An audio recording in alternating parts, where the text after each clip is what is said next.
You could be getting something that I've never heard of, don't know what it is, and the thoughtfulness hits a certain way. Or it's something I've needed for my house or needed for my whatever golf bag, and you took notice and got that thing. That's a totally different element of thoughtfulness. We know a lot of people when they'll talk to us and be like, oh, I do things for my clients, or I do things for my customers, I do things whatever, and they'll be like, where there's no element of surprise, and they might send them a digital touch or something like that that's like, hey, Jay would like to get you something. Choose one of these 4 options under $50 in value. And the whole thing is kind of so lackluster that the element of surprise. Can you give an example of that? Without pimping out exactly what we help people do? Make it rhyme with schmop of mice. Schmop of mice.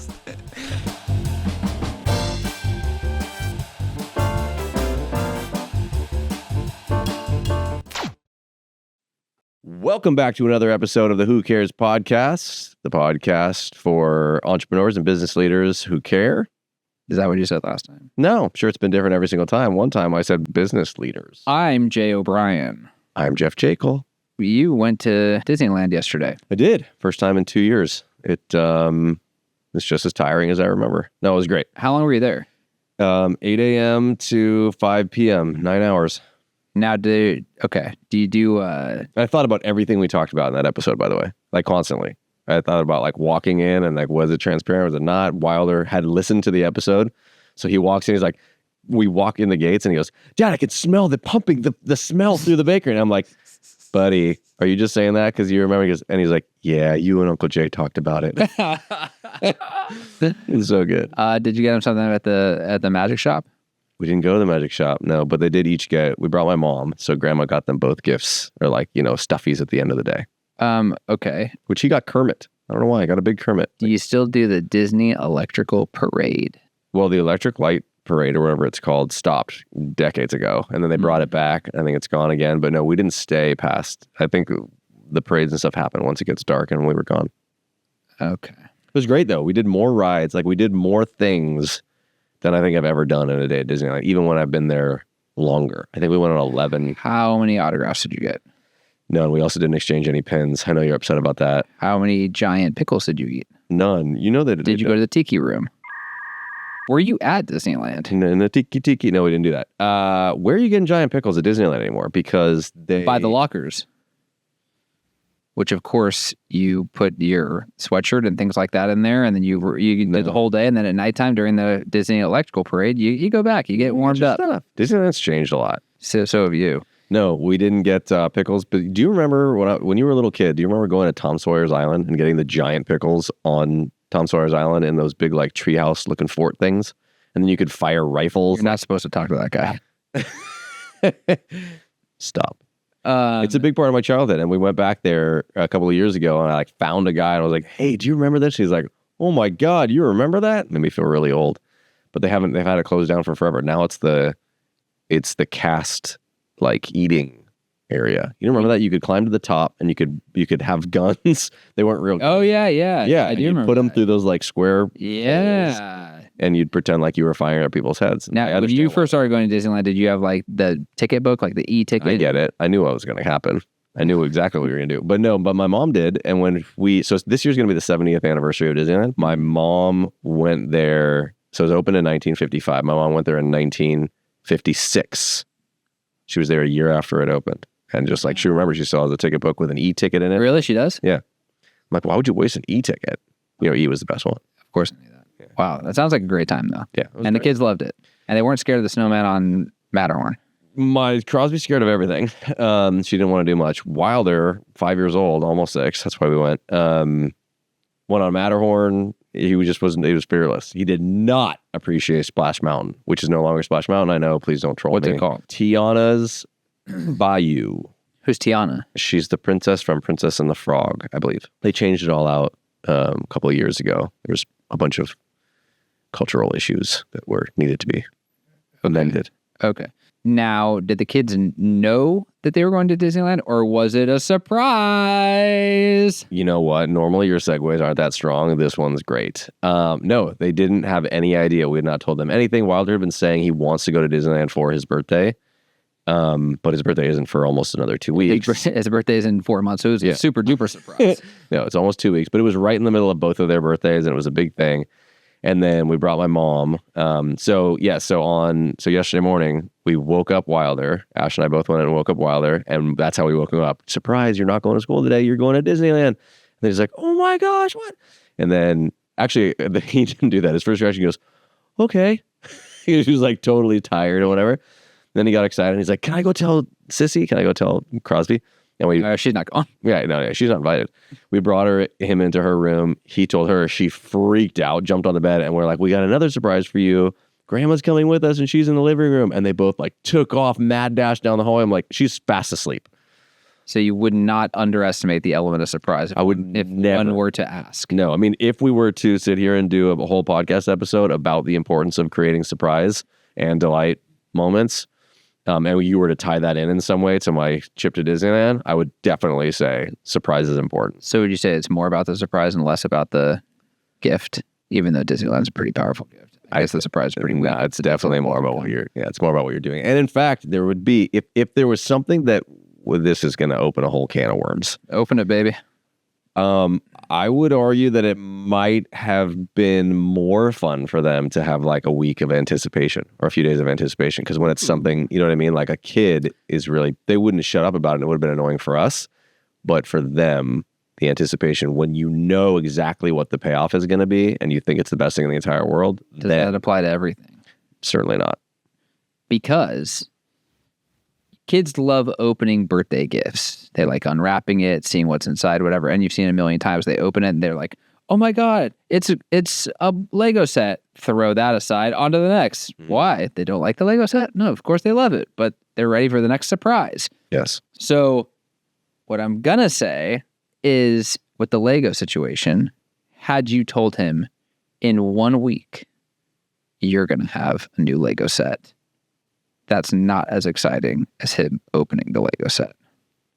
That's a little parallel for you, boy, on the Disneyland example.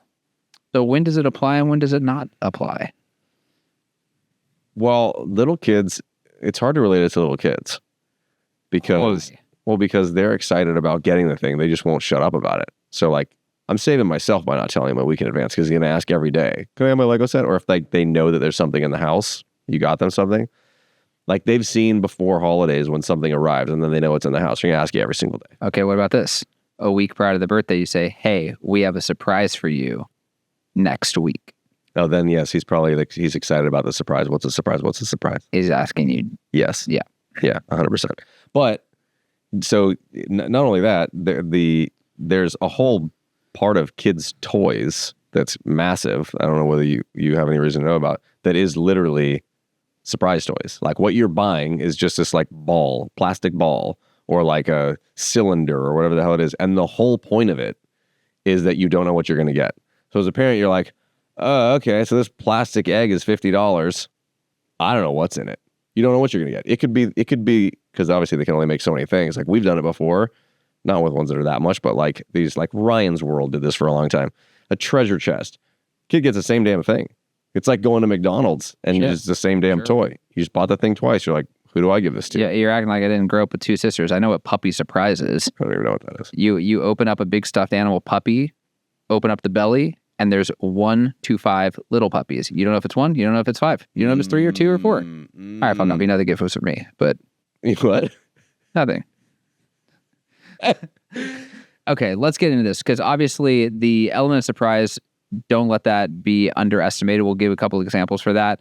Now, in this Disneyland example, I think that is correct. The deliverable is actually the most important thing, as opposed to the surprise itself. So you're saying we could have been telling them a week ahead of time, and the anticipation would have. There's that. To me, that's a whole other psychological type of on-ramp anticipation. It's why you like a Friday more than a Sunday. Now, Friday is a work day. Sunday's not. Why would you like Friday more than Sunday? It's the anticipation of what's to come, you know? So that is different, I'd say.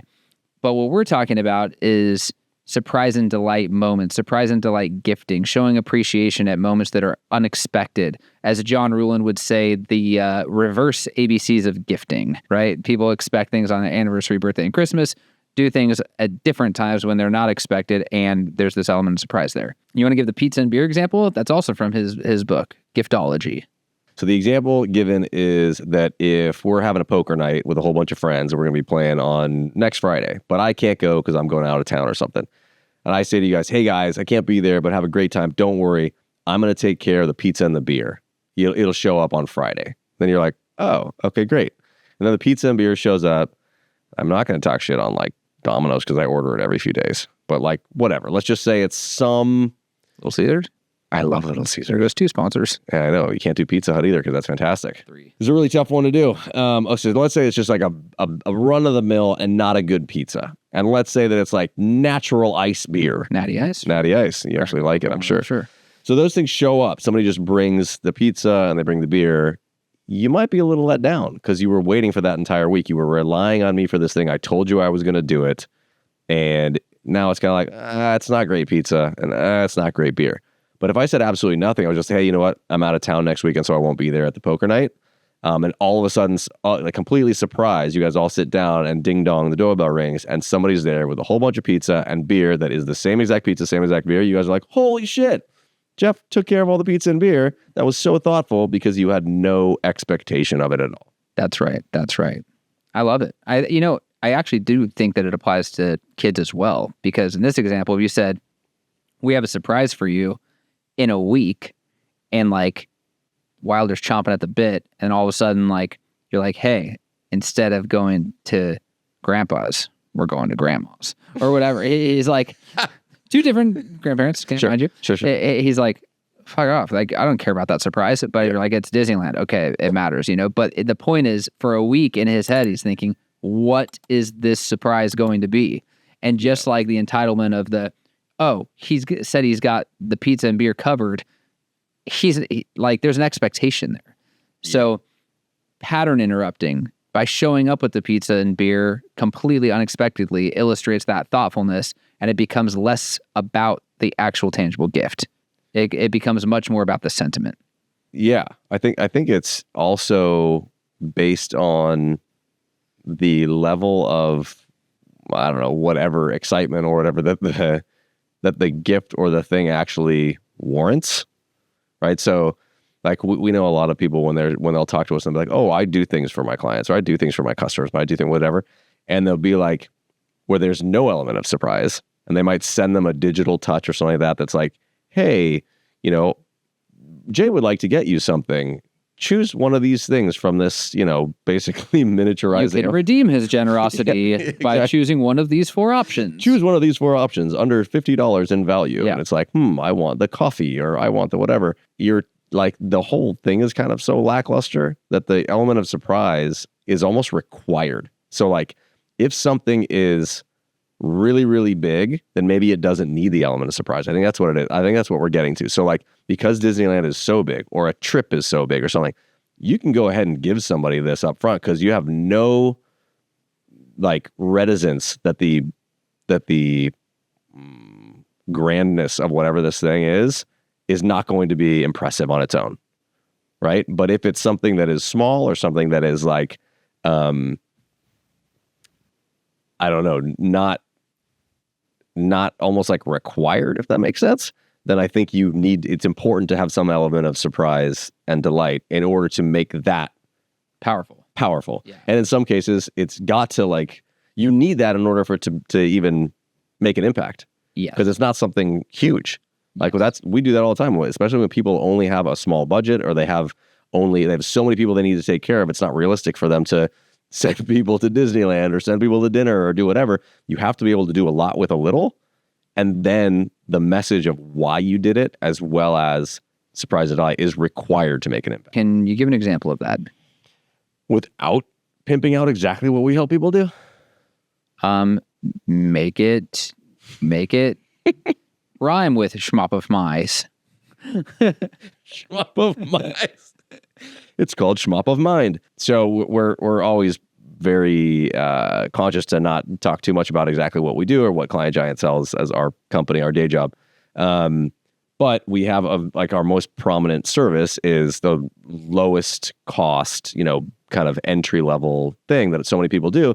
And they have quarterly touches that hit people's doorsteps every few months and just remind them that they're thinking of them. So, for example, one thing that we once sent out was dryer balls. Dryer balls are amazing. So if you get the good ones, they're wool. They're often handmade. His teeth are made of wool. His teeth were made of wool. They basically reduce the drying time of your dryer by 50%. So they're helping the environment. But if you have, like, we got 2 kids, if you're doing a whole bunch of loads of laundry, they're insane. But anyway, we sent people's clients dryer balls. That in and of itself is not exciting. But what we actually did with the dryer balls, we partnered with a company called Friendship, which is owned by a female paraplegic in Nepal. And the people that she employs are all women, all impoverished women in Nepal. And they make these things by hand. And for every single one that gets created, there's a tree planted in something called the Eden Reforestation Act there, right? So when these things landed on people's doorsteps, first of all, it's a surprise. It's out of nowhere. Secondly, the timing it coincided with Earth Day. So the messaging for why the heck are these dryer balls was right in there. And then it tells a story of who's this company that we partnered with? What is Friendship? Why are they doing good? How are they doing good? And you as a recipient were made to feel good about being a part of this entire cycle of things. But I think the important part we're talking about here is that it's a surprise, and the element is like, it's not a crazy cool gift. Like, the item itself, actually, people love them. I think it's coincidentally functional. Yes, coincidentally, like, the byproduct is, and I could use this. Yes, but the thing that makes you go talk about it isn't the thing. Exactly. Yeah. So when something is not a huge grandiose, that's not going to Disneyland. That's not taking someone to dinner. That's not a trip or whatever it is. It's dryer balls. But how do you make it exciting? How do you make it sexy? It's the messaging of why the hell it was done.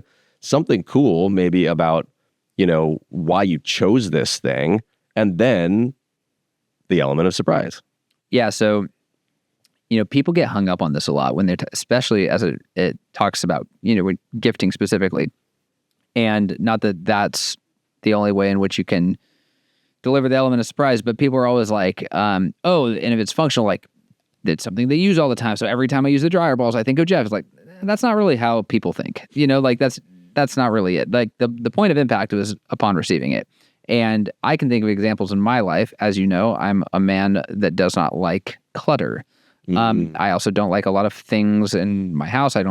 Most things I get regifted or donated or thrown away. I thought you were going to say a man who doesn't like laundry. You're correct. So I can think of so many gifts that I've received that instantly get donated. Like, literally, I open it, I go, that's so sweet. No thanks. Like, it's literally in a pile, and it never, ever, ever will get used by me personally. It does nothing in terms of depleting, like, the sentiment or the reaction that it got out of me, because I don't really care so much about the thing. I like the fact that you thought to send this to me is really impactful. I mean, even when people have passed away in my life, or I had to put my dog down, and I got, like, this really, really nice card, like, I think it might have even been the same day, and had this gift with it, whatever. I was like, oh, this is, like, the sweetest thing ever. I'm never gonna use this gift. Like, that, but I think about this person in a totally different light now. It was someone who's, like, not even really that close to me at all. And I'm like, I can't believe that they just sent this to me. Like, that's so thoughtful. Now I'm going to challenge it. Yeah. If somebody, and I know that you get rid of almost everything. Sure. The fact that saying that you don't like clutter is an understatement. I don't even know what the word would be. But I throw away things that I need. I know. Yeah, you literally do. I've seen you throw away things and have to buy them a week later. Yeah. Somebody gave you something that you did think was useful, and it stayed in your house. Do you then actually think about them when you see it or use it later? Think of an example. Probably not. Really? Now there's two sides to that. One is, you think you'll ever use the Tiffany's corkscrew that I got you without thinking about me? You're like, I threw that out. I got to be honest. I've never used it. I have it in a special place because it has special meaning, and I never want it, like, ruined or lost or whatever.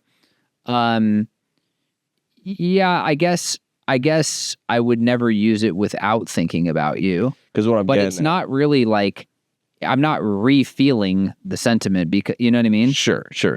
Well, and that's a different example. This was when he got married and there's a whole family thing to it. But like what I'm getting at is if you are giving a gift, and I know we're trying to talk about timing and surprise, but if you are giving a gift, I think there is merit to doing things that are not consumable. Like we never do things that are consumable. Something that's going to have like a flash in the pan. I'm going to eat this, or I'm going to whatever, and it's just that, or I'm going to drink this bottle of wine or whatever it is. But I mean, like the idea of having things that people will actually use and that they will, and that will live in their home. It doesn't mean that it has to every single time. Like I look over and I see this lamp and it reminds me of you, but it's like you can recall whether it's subconscious or not.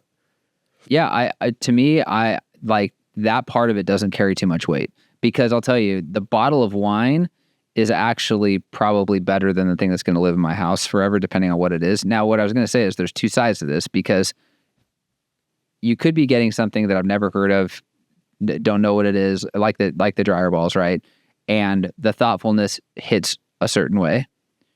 Or it's something I've needed for my house or needed for my whatever, golf bag. And you took notice and got that thing. That's a totally different element of thoughtfulness, where you're like, I took notice and catered to that, as opposed to I randomly thought that you would like this. Both of them hit hard, but the bottle of wine would be an example of that. Do you think that this has any parallel with how people feel about surprises in general that aren't gifts? Surprise, IRS audit. Yeah, like something coming out of the blue from someone, I am more impacted by. So like if it was a gift or it's something that you do that's thoughtful that I would never expect, it's more impactful to me. But like throw me a surprise party, or like I had an ex-girlfriend that like blindfolded me and drove me somewhere for my birthday that everyone was doing. I was fucking miserable. Like it was like, I do not want that type of surprise. Do you think there's a parallel to this? Like certain people will or will not respond to surprises that are good in the form of... Yes. You do? Yes. And here's what I think. I think if the surprise involves your participation or involvement, you would like to be notified in advance. If it's unilateral, doesn't matter. If it's meaning if someone's going to just show up. If it's just dryer balls, here, use them, don't use them, do whatever you want. React, don't react. Thank me, don't thank me. Don't care. Here it is. That's one surprise. But if it's like, surprise, we're going to this insane hiking trip, you're like, what the fuck? Yeah, I would like a big consultant on this because it requires effort from me. Correct. Okay. Correct. So that's the distinction. If it requires For me, that's the distinction. Do you like surprises? Not that I need to be involved in like that. So like a surprise party, not good for you? No. I would be miserable. No, I don't. Do you think it's control? It's the control thing. For sure. It's for sure for me it is. Yeah. Like, could you imagine being blindfolded and being taken to some surprise location for your birthday? Yeah, I wouldn't like that. No, it was... No. And also, it's like, hey, we got this amazing dinner planned next Friday. Are you free? I'm like, I mean, like that depends. Who's going? That sounds great, depending on a few questions. There's a few qualifiers. That's the Curb Your Enthusiasm thing where it's like, what is this thing with? You can't tell me the list of invites. Yeah, exactly. To the dinner and party. I cap out at 8 on a group dinner. Like that's the max is 8. Yes. 6 is better. 4 couples maximum. Yes. 3 couples. So like a big birthday dinner, forget it. No. Don't even ask. Yes. Exclude me. Yeah. Why do I feel like that too? Is this a universal thing? Well, it's the thing about a big birthday dinner is it's actually so stupid. It's so inconvenient. It does no good for anyone because even a table of 8, you're not interacting with the person for people. No, at 8, you're just passing like the point of diminishing returns. If someone's too far away from me. There's three conversations going on at 8-person dinner. Minimum. Okay. So now you got 20 people. We might as well not even be together. Correct. This is not an intimate thing. This is a pointless event. Yeah.